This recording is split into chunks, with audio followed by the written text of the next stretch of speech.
जय हिंद बच्चों, आप सभी का स्वागत है हमारे इस YouTube चैनल पर। तो चलिए बच्चों, आज की वीडियो में मैं आप लोगों को प्रतिस्थापन विधि से रैखिक समीकरण युग्म को हल करना सिखाऊंगा, वो भी बिल्कुल आसान तरीकों के साथ। तो बच्चों, आप लोग वीडियो को शुरू से लेकर अंत तक देखिएगा, आपको बिल्कुल 100% समझ में आ जाएगा। तो चलिए बच्चों, बिना विलंब के वीडियो को स्टार्ट करते हैं। और हाँ बच्चों, इस टॉपिक से आपके बिहार बोर्ड में 2 नंबर का फिक्स रहता है कि एकदम पूछेगा ही। तो यहाँ पर देखिए बच्चों, जो हमारा सवाल दिया हुआ है √2x प्लस √3y बराबर 0। यहाँ पर जो दिया है ना बच्चों, यहाँ पर इसको हम लोग मान लेंगे समीकरण 1। ठीक है बच्चों। अब यहाँ पर देखिए हमारा जो दूसरा समीकरण क्या दिया हुआ है कि √3x माइनस √8y बराबर 0। तो इसको हम लोग क्या करेंगे बच्चों कि यहाँ पर हम लोग मान लेंगे समीकरण 2। ठीक है बच्चों। प्रतिस्थापन का मतलब होता है कि एक समीकरण को दूसरे समीकरण में क्या करना, प्रतिस्थापित करना। उसी को हम लोग बच्चों बोलते हैं कि प्रतिस्थापन विधि। तो यहाँ पर हम लोग को क्या करना है बच्चों की प्रतिस्थापन विधि से हल करना है। तो सबसे पहले यहाँ पर लिखेंगे बच्चों की प्रतिस्थापन विधि से हल। तो यहाँ पर लिख लेते हैं प्रतिस्थापन प्रतिस्थापन विधि से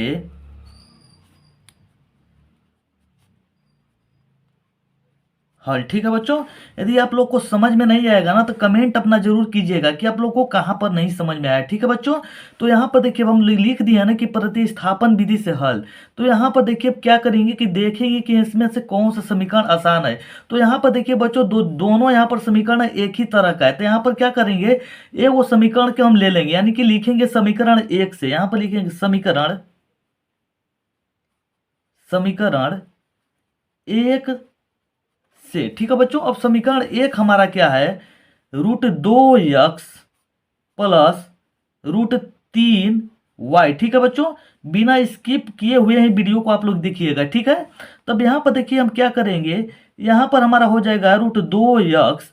अब यहाँ पर प्लस है ना, तो उधर जब जाएगा तो हमारा माइनस हो जाता है। तो यहाँ पर हो जाएगा माइनस √3y। अब यहाँ पर थोड़ा सा ध्यान से देखिए, √2 और x के बीच में क्या छिपा है, तो गुणा। जब उधर जाएगा ब्रैकेट के उस साइड में जाएगा तो हमारा क्या हो जाएगा, भाग में बदल जाएगा। तो यहाँ पर जो हमारा x बराबर हो जाएगा बच्चों माइनस √3y, और बटा में कितना हो जाएगा बच्चों, तो यहाँ पर हमारा हो जाएगा √2। अब यहाँ पर देखिए समीकरण 1 है, यहाँ पर 2 है, तो यहाँ पर हम क्या मान लेंगे, इसको समीकरण 3 मान लेंगे। ठीक है बच्चों। अब हम क्या करेंगे कि इस यक्स का मान हम समीकरण 2 में रखेंगे। जब 1 को लेकर बनाएंगे तो समीकरण 2 में रखेंगे, और जब 2 को लेकर बनाएंगे यहाँ पर समीकरण 3 ना, तो 1 में रख देंगे। तो यहाँ पर देखिए बच्चों, हम 1 को लेकर बनाए तो समीकरण किस में रखेंगे, 2 में रखेंगे। तो यहाँ पर लिखेंगे बच्चों की इस यक्स का मान मान समीकरण 2 में रखने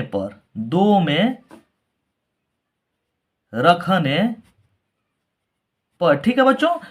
बच्चों जो क्वेश्चन है ना आपके बिहार बोर्ड में लगभग हर एक साल पूछता है, ये बहुत ही इंपॉर्टेंट क्वेश्चन है। ठीक है बच्चों। तो यहाँ पर देखिए समीकरण यक्स का मान हमारा कितना है, माइनस √3y बटा में √2। तो यहाँ पर जहां पर हमारा यक्स दिखेगा समीकरण 2 में ना, वहां पर इस मान को हम लोग रख देंगे।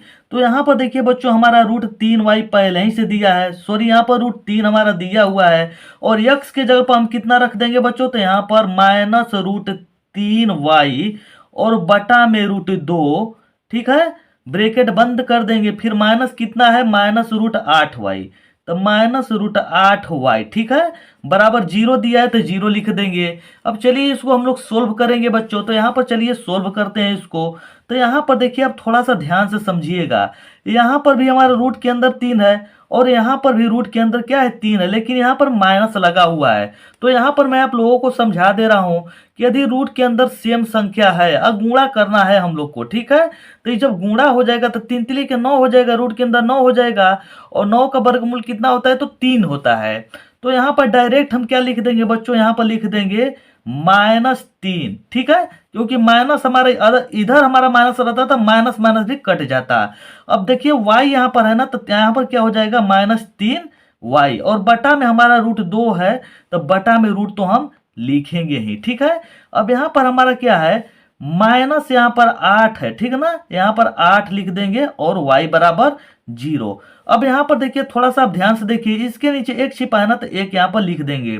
अब यहाँ पर आप लोग को देख कर नजर आ रहा होगा कि भिन्न के जोड़ जैसा दिख रहा है। तो यहाँ पर देखिए √2 और 1 का जब एलसीएम निकालेंगे तो यहाँ पर कितना होगा, √2 ही होगा। अब इसमें जब इससे भागा करेंगे यानी कि √2 में √2 से भागा करेंगे तो एक बार में कटेगा, और एक में यहाँ पर यहाँ पर -3y में गुणा करेंगे तो यहाँ पर वही होगा, यानी कि -3y। ठीक है बच्चों, यहाँ पर या का चिन्ह दे लेंगे। अब यहाँ पर देखिए माइनस है तो सबसे पहले माइनस लिखेंगे। अब यहाँ पर देखिए एक में जब √2 से भाग करेंगे ना तो √2 ही बार में कटेगा, और √2 यानी कि कहने का मतलब बच्चों कि यहाँ पर √2 गुणे यहाँ पर हमारा √8 है, तो जब दोनों का गुणा करेंगे तो रूट के अंदर कितना हो जाएगा, 16 हो जाएगा। क्योंकि ये गुणा हो जाएगा रूट चढ़ जाएगा, तो यहाँ पर हमारा हो जाएगा रूट के अंदर कितना, 16। ठीक है बच्चों, यहाँ पर बराबर 0 दिया है तो 0 लिख लेंगे। अब यहाँ पर देखिए बच्चों जब इसको हल हम लोग करेंगे तो यहाँ पर क्या हो जाएगा, -3y। अब यहाँ पर आप लोग को पता होगा कि 16 किसका वर्गमूल है, तो 4 का, तो यहाँ पर डायरेक्ट 4 लिख दे रहे हैं। अब यहाँ पर कंफ्यूजन में मत हो जाइएगा कि 4 कहाँ से आ गया, तो यहाँ पर देखिए रूट के अंदर हमारा 16 है, तो 16 का वर्गमूल हमारा 4 होता है, तो यहाँ पर 4 लिख दिए। अब बटा में हमारा कितना है, √2, तो यहाँ पर हम लिख देंगे √2। ठीक है बच्चों, बराबर 0 है तो बराबर 0 लिखेंगे। अब चलिए इसको हम लोग सोल्व करते हैं। यहाँ पर बच्चों y है, सॉरी यहाँ पर थोड़ा सा छूट गया, आप ध्यान दीजिएगा। यहाँ पर y हम लिखते चलेंगे। ठीक है बच्चों, अब यहाँ पर देखिए हम लोग क्या करेंगे बच्चों, यहाँ पर देखिए माइनस, यहाँ पर माइनस। ठीक है, तो माइनस माइनस प्लस हो जाएगा, लेकिन चिन्ह किसका लगेगा, माइनस का, तो यहाँ पर हो जाएगा हमारा -7y, और बटा में कितना है बच्चों, तो यहाँ पर √2 है, और बराबर 0 लिख देंगे हम। अब यहाँ पर देखिए हम क्या करेंगे कि बच्चों यहाँ पर 3 मल्टीप्लाई करेंगे। ठीक है, अब यहाँ पर देखिए बच्चों हम लोग क्या करेंगे कि यहाँ पर पुनः यहाँ पर देखिए इसके नीचे 1 छिपा है ना, कोई भी संख्या रहती है उसके हर में हमारा 1 छिपा रहता है। ठीक है, तो यहाँ पर हम लोग क्या करेंगे कि 3 मल्टीप्लाई, यानी कि 3 मल्टीप्लाई करेंगे, गुणा करेंगे। तो यहाँ पर देखिए इस √2 का गुणा हम 0 में करेंगे, और यहाँ पर देखिए इसका गुणा हम इसमें करेंगे, तो यहाँ पर हमारा हो जाएगा, यानी कि -7y का गुणा हम 1 में करेंगे तो -7y हो जाएगा। अब यहाँ पर देखिए जब √2 का गुणा हम 0 में करेंगे तो यहाँ पर 0 हो जाएगा। ठीक है, आप लोगों को पता ही होगा कि कोई भी संख्या उसमें अगर हम गुणा कर रहे हैं या भाग कर रहे हैं तो हमारा 0 ही हो जाता है। अब यहाँ पर देखिए बच्चों हमारा तो 0 हो गया ना।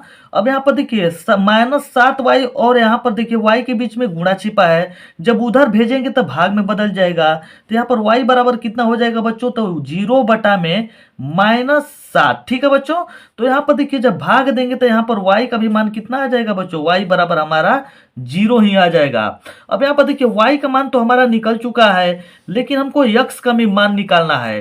तो इस y के मान को हम क्या करेंगे, समीकरण यहाँ पर 3 में रख देंगे। ठीक है, आप चाहे तो 3 में रख सकते हैं, चाहे तो 1 में रख सकते हैं, या 2 में भी रख सकते हैं, यानी कि किसी भी समीकरण में आप रखेंगे उतना ही आपका आंसर आएगा। तो यहाँ पर देखिए हमारा x बराबर कितना दिया है बच्चों, यहाँ पर देखिए x बराबर कितना दिया है समीकरण, तो -√3y, और बटा में यहाँ पर कितना दिया है बच्चों, तो यहाँ पर √2 दिया है। ठीक है, अब यहाँ पर देखिए y का मान हम लोग निकाल चुके हैं, कितना हमारा y का मान आया है बच्चों, तो यहाँ पर देखिए हमारा 0 आया है, तो y के जगह पर कितना रख देंगे, 0 रख देंगे, तो x बराबर हमारा हो जाएगा -√3 गुणे y के जगह पर 0 रख देंगे, और बटा में हमारा कितना हो जाएगा, √2। जब इन संख्याओं में हम गुणा करेंगे तो 0 हो जाएगा, क्योंकि यहाँ पर देखिए कोई भी संख्या जब गुणा या भाग कर रहे हैं तो 0 ही होता है, और बटा में हमारा कितना हो जाएगा, √2। तो यहाँ पर भी 0 हो जाएगा। कहने का मतलब कि बच्चों हमारा x का मान 0 आ गया, और y का मान भी कितना आ गया, 0 आ गया।